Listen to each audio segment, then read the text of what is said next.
Get with reality, make a choice fast. What are the two choices? Because you lay out these two very clear paths Democrats are now confronted with.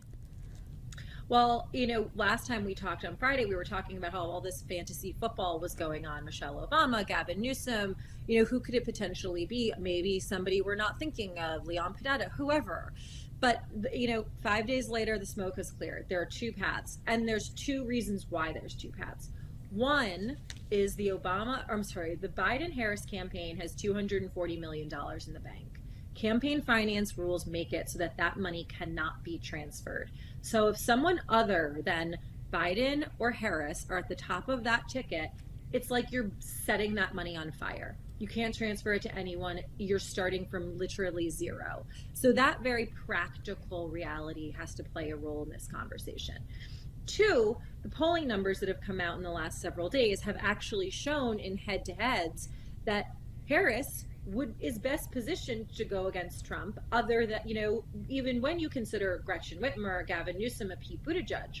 And so when you have those two things that are staring you in the face, coupled with the fact that the Democratic Party, Big Tent Party, we value women, we value minorities, we like to lift people up, how we could possibly circumvent the first ever Black female vice president, given that she's polling stronger than the others, and given that you lose $240 million, your options are clear.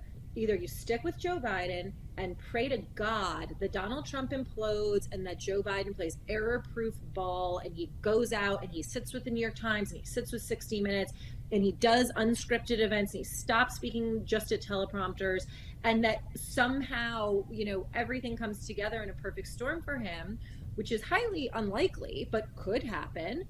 Or you switch horses and you go to Kamala Harris. She keeps the money. She gets elevated to the top of the ticket. She gets to pick a new VP, which I suggested Josh Shapiro, who is governor of Pennsylvania. So you get, potentially pick up a swing state with those politics. And you hope that the energy of this historic nomination carries you through to the finish line. But I do not see anyone else as a viable alternative at this point. So let's just get this straight. You just want to squash the rumors of the Michelle Obama fantasy. I mean, she herself has said she's not getting back into politics. The Gavin Newsom, the Gretchen Whitmer. This is fantasy, and Democrats either have Biden or Harris, and that's it.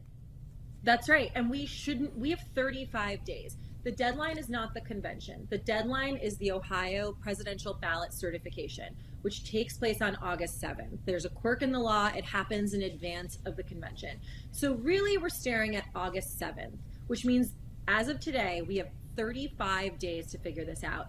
And every day that we waste spinning around talking about these unrealistic options and flailing about sort of, blaming one another and reading these stories in the press, leaked stories about where everybody is another day that favors Donald Trump.